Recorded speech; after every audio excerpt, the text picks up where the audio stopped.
Hello, everyone. So I wanted to do a little recording, a little commentary, a little review on this Grande Americano versus Original Grande Americano match.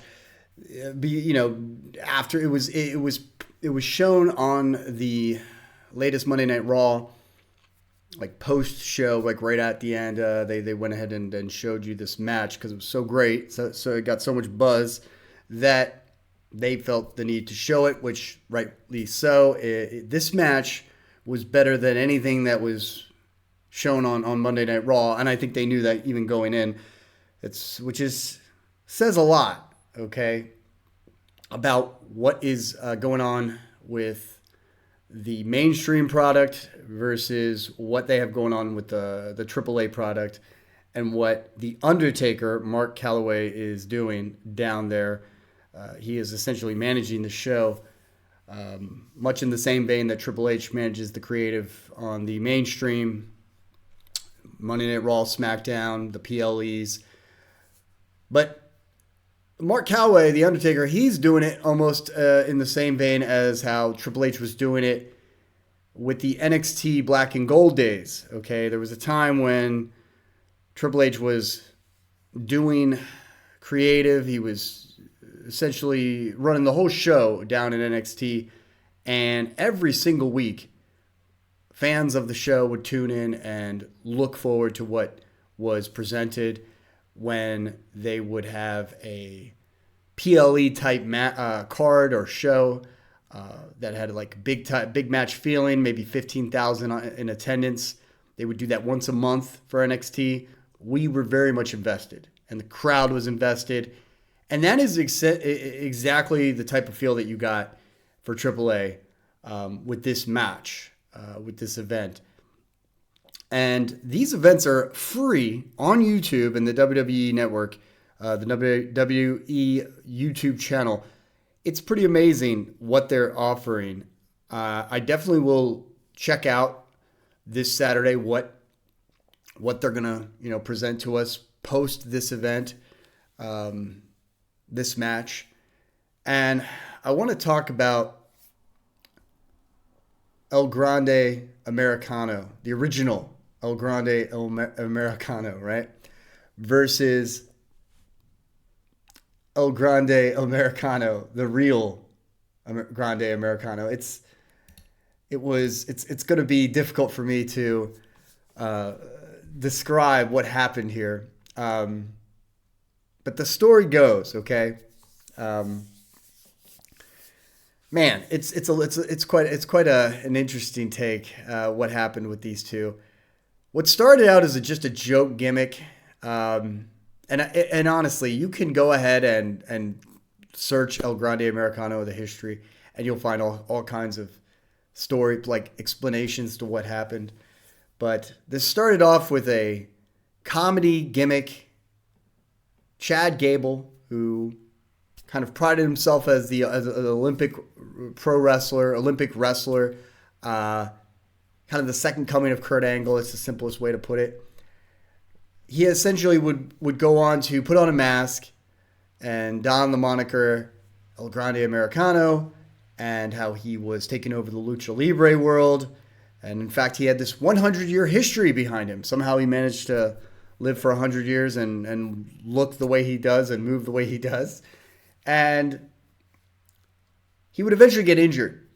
So he would get injured, but the WWE wanted to keep the gimmick going.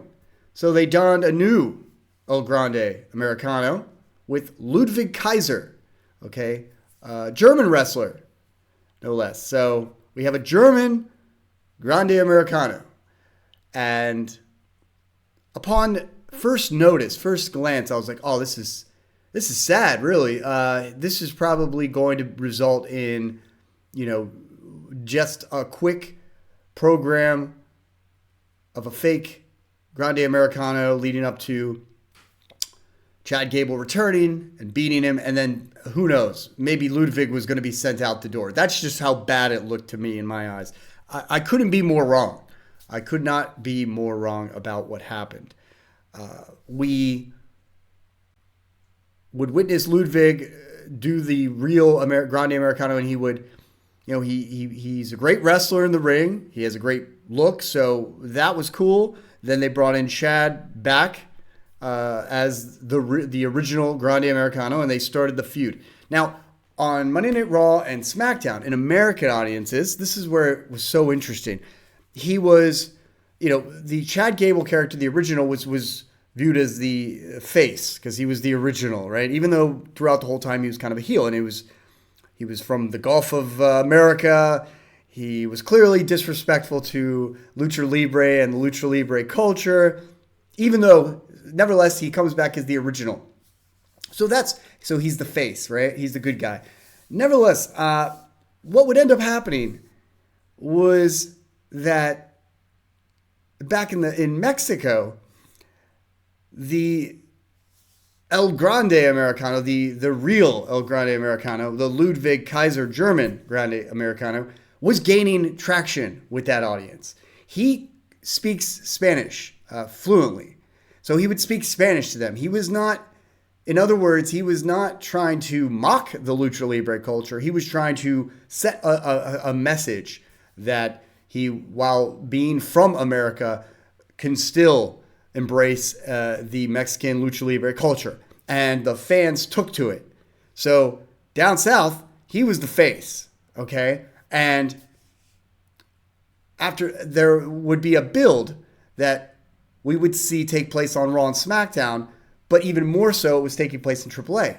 So for the mainstream audience, they weren't seeing this build grow and grow, and all kinds of different things that were taking place, from the firing of the real Grande Americano's girlfriend in order for Chad Gable, OG Grande Americano, to even accept the match, the mask versus mask match with El Grande Americano, the Ludwig Kaiser Grande Americano. Now, it was such a build, and then the payoff was all there. If you watch this match, if there is one match I'm telling you to watch this year, at least for the first half, it is this match.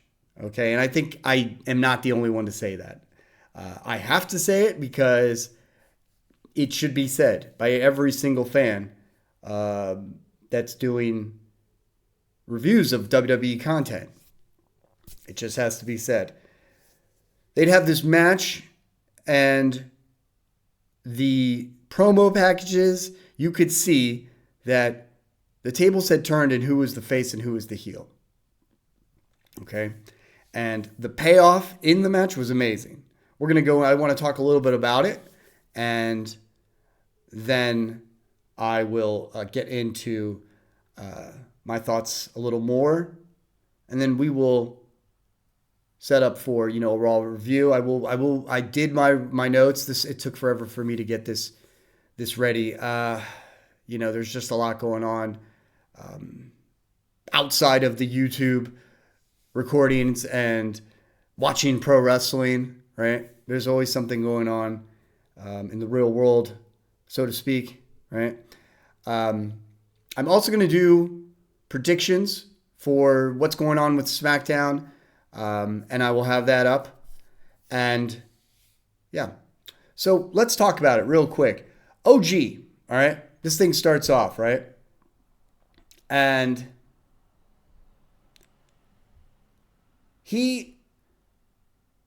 there's the OG, I'm just going to refer to Chad Gable as OG Americano, and the Ludwig Kaiser Grande Americano as El Grande.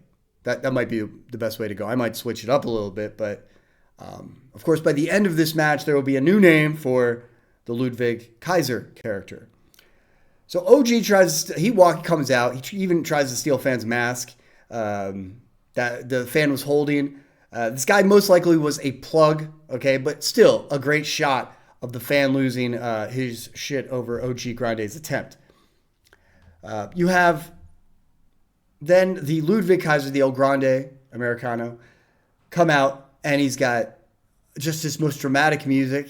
It's almost like a dramedy, only like a reverse dramedy, where it's like they're trying to take it so serious, And there's a little bit of seriousness to this, but you cannot help but recognize the humor in all this.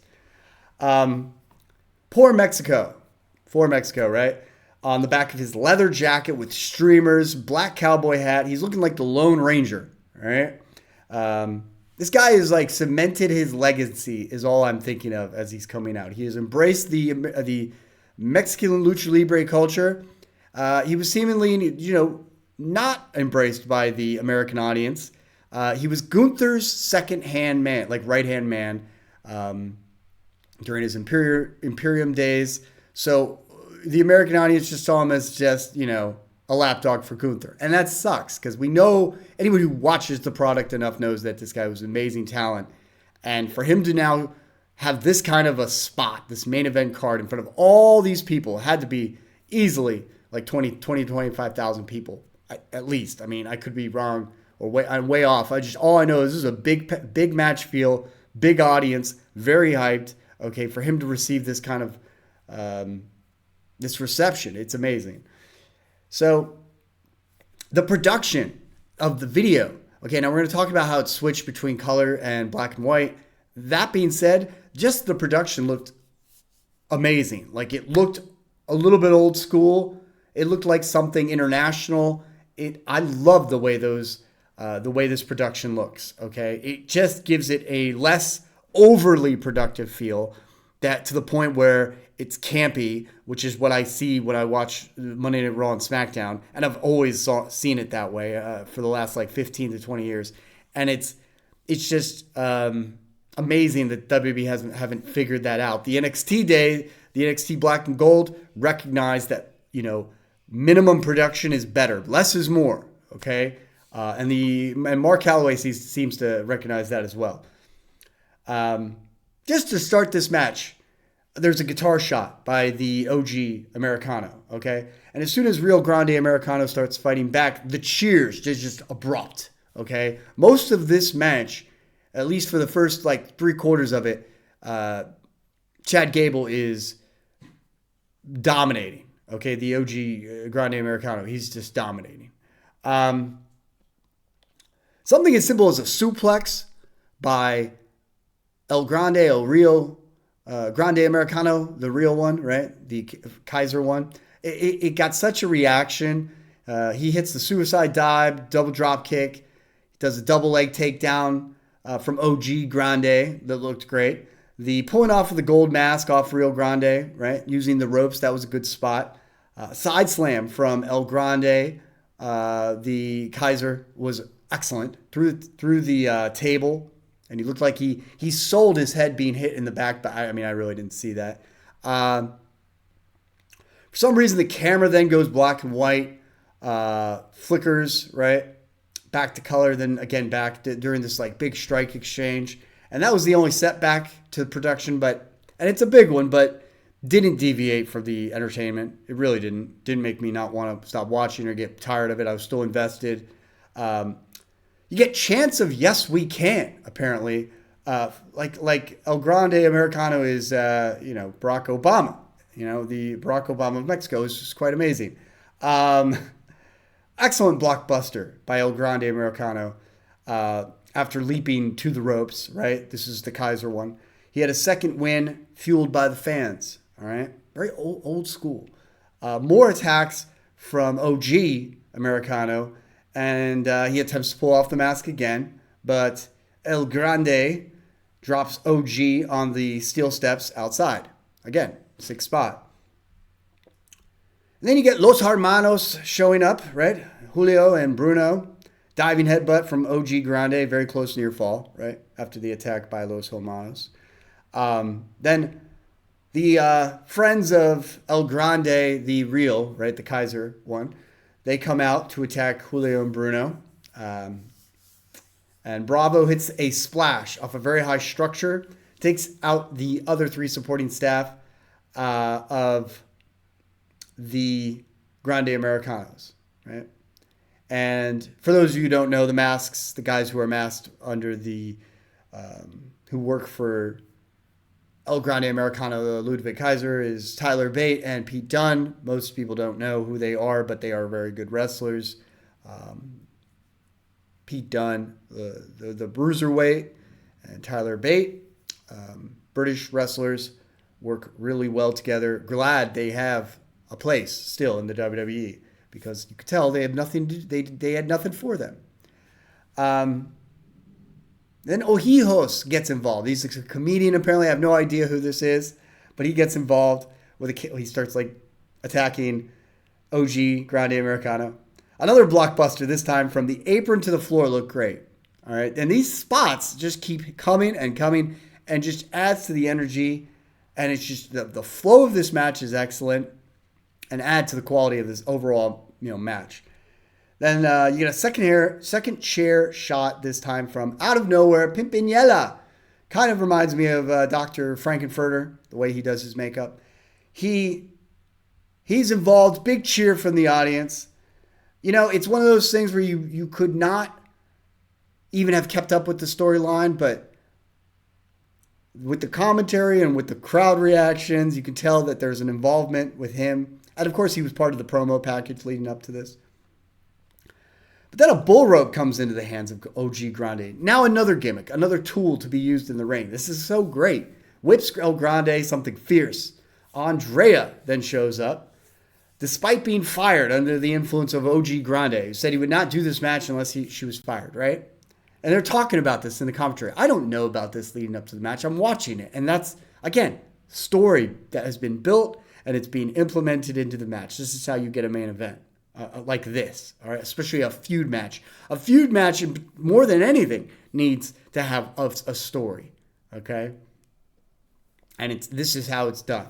It doesn't have to be as, over the top as this in terms of like what's the details of the plot, but the way that it's being incorporated into the match, throughout the match, through commentary, that's like what's so important. This reminds me of like the feud between Tommy Dreamer and Raven, okay, during their matches. And how they incorporated like Beulah McGillicuddy, all right? Go back and see that. Still great stuff. So what does she do? She's getting yelled at by OG, who's now approached her and saying, you don't belong here. She shows him a purchase ticket. Okay, so that's one way to make it to the show. Just enough time for El Grande to whip OG with the same bull rope, take OG back in the ring, and deliver a brutal DDT on the chair. Very sick.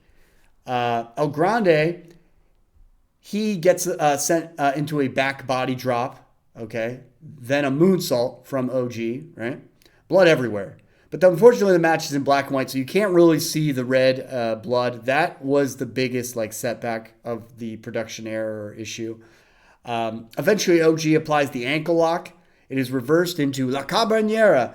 Not even sure, it's like it almost looked like a stretcher, like an abdominal stretcher. That's all ab stretch into it, using a variated type of a surfboard. That's kind of what it was. My best way to describe it. But then El Grande, he flips him over, applies the ankle lock, right?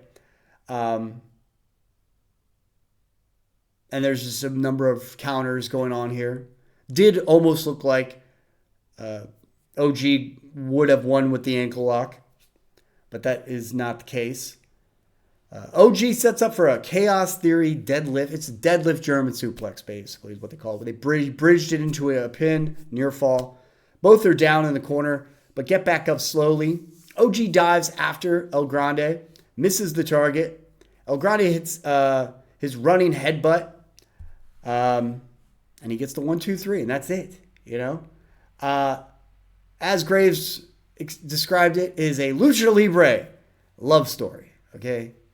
Between the fans and Ludwig Kaiser, a.k.a. the one and only El Grande Americano, a.k.a. And Ray then says we are about to discover the real name of the original El Grande Americano. He says it with such seriousness, and this is why it was so funny, because we all know who the hell it is. And the OG, right, he gives this heartwarming speech that he could not overcome the Mexican spirit. Go back and watch it. It's very funny. He says that while he'll be the first, now you'll be the only, and this is again referencing to Kaiser. And Rey says único, being the key word. And yes, he is now el uno y único Grande Americano. It's probably, makes sense in my mind, but that's probably not the way to say it. I know the announcer had referred to Kaiser as el único Grande Americano, the only Grande Americano. This is great. And by the way, Chad Gable, he introduced his family. His family was there. He took off his mask. I mean, this is this is probably the biggest match of his career. Easily the biggest match of his career leading up, and may be the defining moment of his career. It will always be a milestone within his legacy for both him and for Kaiser. And then he hands over the mask. He leaves. He says he will one day make his way back into AAA. Right? He doesn't know how. I don't see why not. I mean, it's not like AAA only you have to wear a mask to wrestle. Clearly, the champion right now is Dominic Mysterio. He does not wear a mask. And that's, about it. Like, El Único Grande Americano, he hoists up the mask. He is now it. I won't have to ever have this confusion as to describing two masked Grande Americanos. It's done. Fantastic match. Like, seriously, watch this match if you haven't done so already. It is great.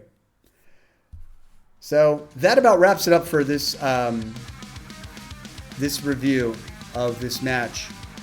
And I will go ahead and do a review of, post my notes, my thoughts on Raw, Monday Night Raw that took place on June 1st. If I'm not mistaken. And it was also in Italy, right? Following the Clash in Italy. And so be on the lookout for that. Then also be on the lookout for my predictions for what's going to happen on SmackDown. Okay? I will be leaning more towards predictions for videos moving forward. I've been doing that mostly. But after the engagement that I got from the predictions of Clash in Italy, I'm going to try for doing more predictions for PLEs especially, and some Monday Night Raws and SmackDowns, particularly regarding this King of the Ring, Queen of the Ring tournaments. Right now, it is the favorites is Seth Rollins versus Braun Breaker. That's a big one. Or Braun Breaker versus LA Knight. And yeah, that's the overall consensus. However, watching Monday Night Raw and seeing what happens week to week can make a very big difference as to my predictions going into it. So I'll be keeping an eye on that. Then you have the Queen of the Ring tournament. It's looking like they're saying Charlotte Flair is definitely a likely candidate, right, to make it all the way. And we'll see something like Io Sky and Charlotte Flair is the idea, I guess. I have to look back at the bracket to see if that's the case. But I think that I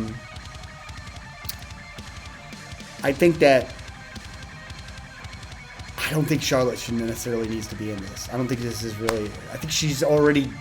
I can't remember. I have to look it up, but I think she already won Queen of the Ring. But anyways, I think a better candidate will be either Io Sky or something like JC Jane. I think JC Jane is the one that needs something like this. And that's that for this video. Please hit that like or subscribe button at Channel Cortez 33. Catch me on Instagram and Twitter. And I will see you guys for the Raw and SmackDown videos. Thank you.